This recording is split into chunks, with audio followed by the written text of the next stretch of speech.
আজকে বড় ভাই দেশে 200 টাকা আজকে ফুচকা খাবো জানু নিয়ে ফোন দি আগে। হ্যালো জানু, তুমি পার্কে চলে আসো।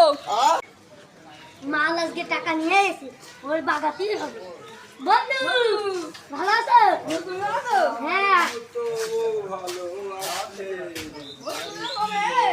এ 2 দিন আগে আসলাম। তাহলে তো ভালো, তো দেখা টাকা হলো। হ্যাঁ, তাহলে যাই। আচ্ছা যাও। এই যে ফোন দে। বন্ধুর কাছ থেকে আগে বাগাইছি, সেই বাগানো বাগাইছি। 200 টাকা একটা ফোন, ও ভাই আইফোন। আচ্ছা জানুর কাছে ফোন দি।